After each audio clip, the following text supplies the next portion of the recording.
Good evening. You are tuning in to AWANI Tonight with me, Cynthia Ng.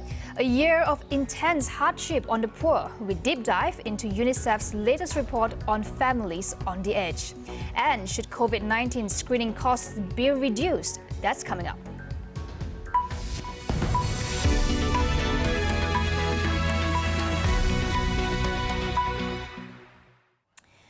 The impacts of COVID-19 are felt by all Malaysians, but more so for the urban poor in Kuala Lumpur. In a survey by UNICEF and UNFPA covering over 500 households between October to December last year, many low-income urban families were close to breaking point. The Families on the Edge report found that recovery among households is uneven, as 46% of households have not yet recovered to pre-crisis level. Unemployment among heads of household has doubled from 7% in September to 15% in December last year. Despite government assistance, poverty rate among these families remains high at 42%, especially among women and persons with disabilities. More than half of these households were also unable to purchase enough food and unable to pay bills on time. Although government assistance helped, the coverage is quite poor, with almost 9 in 10 claiming they did not receive any self-employment related assistance. Social safety nets for the self-employed also need to be expanded, as only 1 in 20 self-employed are registered with either EPF or SOCSO. The families are more pessimistic about the future, with only 10% expecting their financial status to be better, and mental health remains a major concern, as more head of households are stressed due to the inability to provide enough food for the family and not having enough money to provide proper education for their children.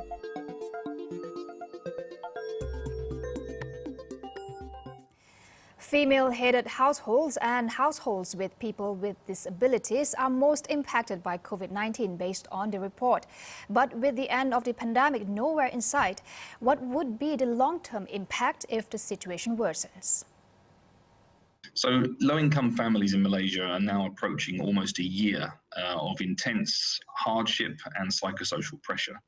And I think that the impacts on children in particular are likely to be felt for years to come. So in terms of nutrition, educational attainment, mental health, behavioural effects, these are going to be very, very substantial. And so, a cross-sectoral effort is needed to anticipate and respond to many of those issues. Over the next few months, the MCO is extended, and then we'll be moving into a CMCO. And many of the most vulnerable families, and I mentioned female-headed households, households affected by disability, households reliant on informal employment, they are going to struggle during that period without support. And that is why the extension and strengthening of social welfare support is critical for that group. And it's why, as children go back into schools, measures are going to be needed within the school system to address many of the needs that these children are going to have, so that we don't have long-term scarring on children's life chances and future productivity.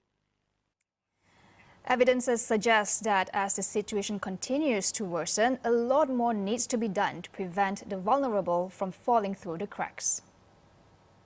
Is that the Families on the Edge study showed that community support, as well as government support, has been critical for many low-income families. And I think Malaysians should be very proud of that. I think beyond that, the most important thing we all need to do is advocate in our families, in our communities, in our workplaces for a new deal for Malaysian families, built on principles of inclusion and dignity, and recognising that healthy, well-educated children are not only in the interests of parents and children themselves, but they're in the interests of society as a whole. So public policies for children and families need to reflect that principle. What we can't do is cross our fingers and hope that all will be well, because evidence suggests that it won't be. So we need a new deal for families in Malaysia going forward.